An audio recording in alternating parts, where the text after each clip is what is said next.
السلام عليكم ورحمة الله وبركاته. ازيكم يا حبايبي؟ عاملين ايه؟ يا رب تكونوا بخير وفي احسن حال دايما يا رب. النهارده يا حبايب قلبي هنعمل اكله جميله جدا، اكله عرايشي حلوه كده. احنا بنحبها هنا خالص ومعظم البلاد برضو بيعملوها وبيحبوها. اقول لكم ايه يا حبايبي؟ هي معانا ملوخيه بالجمبري، ايه رايكم بقى؟ بسم الله ما شاء الله، جميله جدا. عامله ازاي؟ بجد حاجه فاخر من الاخر. ايه رايكم؟ يلا بقى حطوا اللايك وكومنتاتكم جميله، ولو عجبكم الفيديو بتاعي يا حبايب قلبي يلا ادعموني بالاشتراك في القناه وشجعوني كده عشان قناتي دي تكبر. قناتي مش هتكبر غير بيكم. هنسمي الله وندخل على الفيديو بتاعنا الجميل. زي ما انتم شايفين يا حبايبي معانا نص كيلو ملوخيه، مقطفينه وغاسلينه ومصفينه ومنشفينه كده كويس. وطبعا لما بتقطفي الملوخيه بتسيبي حته من العود في الورقه، بتخلي الملوخيه عرق حلو خالص. ومعانا نص كيلو جمبري ما شاء الله. احنا الملوخيه الجميله بتاعتنا هنعملها بالجمبري.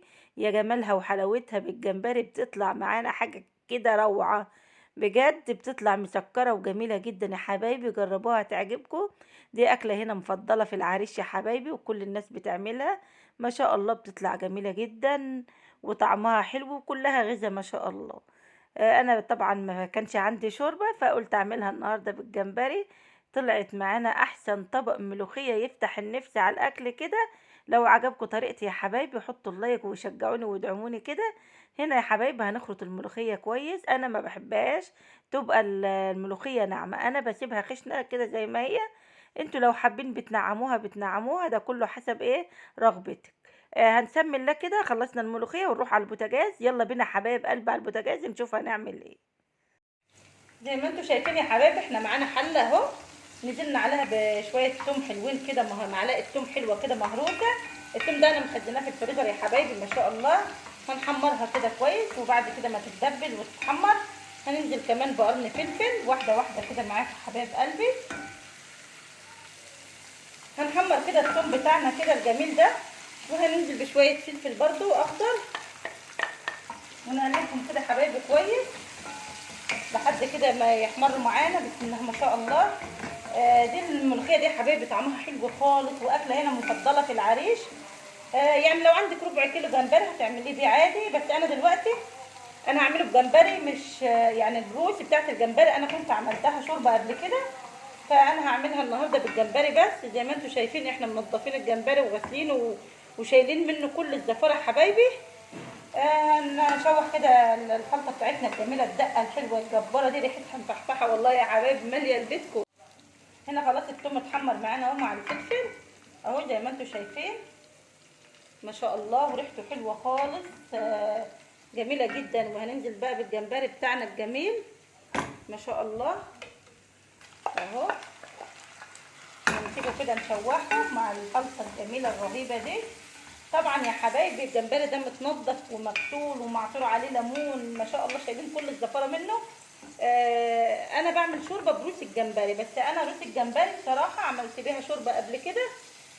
كنت عامله سمك برده وجمبري عملتها شوربه. فانا عندي نص كيلو جمبري حجم صغير زي ما انتم شايفين يا حبايبي، فانا هعمله بيه. انا عندي نص كيلو اهو، ولو عندك ربع كيلو هتعملي بس روس الجمبري ما ترميهاش. احنا بنحتاجها في الملوخيه، بنعمل بها شوربه بتطلع روعه ما شاء الله. شوفوا بجد عامل ازاي، لونه بدا اهو يتغير ويستوي معانا ما شاء الله.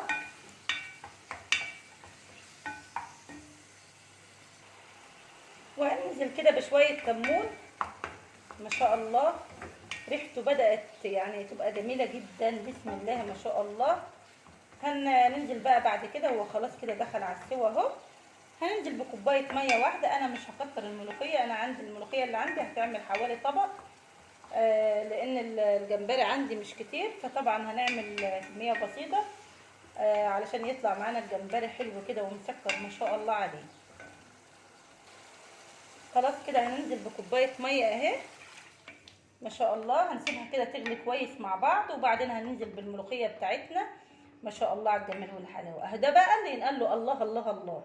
يلا بقى حطوا اللايك كده وكومنت حلو كده زيكم وادعموني وشجعوني عشان قناتي دي تكبر. بسم الله ما شاء الله. والله يا حبايبي لو دخلتوا في القناه هتعجبكم جدا، ولو عجبتكم حطوا اللايك الجميل بتاعكم.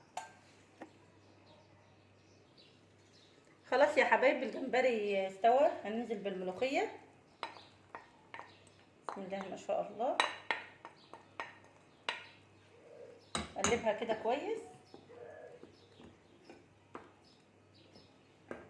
الله الله على الجمال والحلاوه بجد، ما استاهلش لايك. يلا بقى حطوا اللايك وادعموني كده وفرحوني بكومنتاتكم الحلوه اللي بتسعدني وبتفرحني. بسم الله ما شاء الله. احنا مش عايزينها يعني خفيفه كده، تقولها كويس اهو. هنسيبها كده تغلي غلوتين ثلاثه. بسم الله ما شاء الله. الله الله على الجمال، الله على الحلاوه. ايه رايكم؟ لها عرق عامل ازاي؟ بسم الله ما شاء الله. شفتوا الجمال؟ والجمبري فيها عامل ازاي يا حبايبي؟ حاجه تفتح النفس على الاكل. شفتوا الجمال؟ يلا بقى حطوا اللايك. يلا دلعوني كده بلايكاتكم الجميله وكومنتاتكم الحلوه اللي بتفرحني وبتسعدني وبتكبر بخاطري. وننزل الملوخيه الجميله في الطواجن الجميله بتاعتنا ما شاء الله، وتقلها كده حلوه يا حبايبي. يعني انا بحبها كده. بسم الله ما شاء الله. اللهم صل على النبي. اهدي بقى ملوخيه ام محمد اللي اتقال لها يا سيدي. بسم الله على الجمال والحلاوه.